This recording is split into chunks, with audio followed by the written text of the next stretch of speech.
द्व्यशीतितमं दशकं 82 बाणासुरयुद्धं तथा नृगशापमोक्षम्।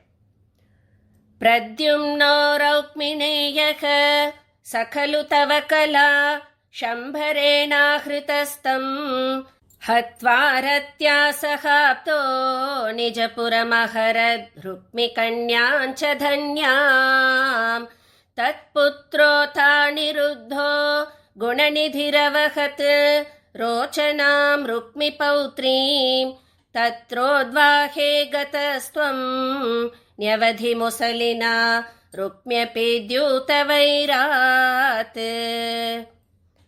बाणस्य सा बलिसुतस्य सहस्रबाहोः माहेश्वरस्य महिता दुहिता किलोषा त्वत्पौत्रमेणमनिरुद्धमदृष्टपूर्वं स्वप्नेऽनुभूय भगवन् विरहातुराभूत्। योगिन्यतीव कुशला खलु चित्रलेखा तस्या सखी विलिखति तरुणानशेषान् तत्रानिरुद्धमुषया विदितं निशायाम् आनेष्टयोगबलतो भवतो निकेतात्। कन्यापुरे दयितया सुखमारमन्तं चैनं कथञ्चन बबन्धुषि शर्वबन्धौ श्रीनारदोक्ततदुदन्तदुरन्तरोषैः त्वं तस्य शोणितपुरं यदुभिर्न्यरुन्दाः। पुरीपालशैलप्रियदुहितृनाथोऽस्य भगवान् समं भूतव्रातैर्यदुबलमशङ्कं निरुरुधे महाप्राणो बाणो झटिति युयुधानेन युयुधे गुहः प्रद्युम्नेन त्वमपि पुरहन्त्रा जघटिषे। निरुद्धा शेषास्त्रे मुमुहुषितवास्त्रेण गिरिशे धृता भूता भीताः प्रमथकुलवीराः प्रमथिताः परास्कन्दत्स्कन्दः कुसुमशरबाणैश्च सचिवः सकुम्भाण्डो भाण्डं नवमिव बलेनाशु बिबिधे।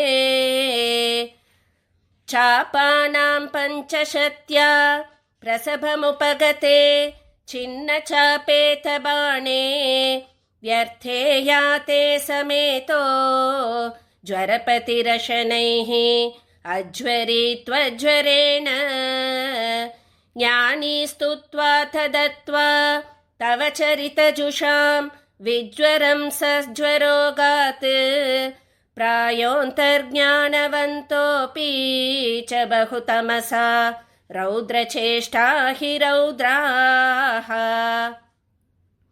बाणं नानायुधोग्रं पुनरभिपतितं दर्पदोषाद्वितन्वन् निर्लूणाशेषदोषं सपदि बुबुधुषा शङ्करेणोपगीतः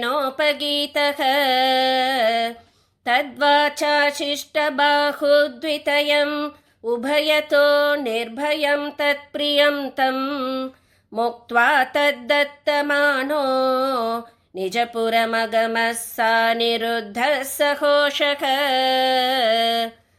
मुहोस्तावच्चक्रं वरुणमजयो नन्दहरणे यमं बालानीतौ दवदहनपाणे निलसखम् विधिं वत्सस्तेये गिरिशमिह बाणस्य समरे विभो विश्वोत्कर्षी तदयमवतारो जयति ते।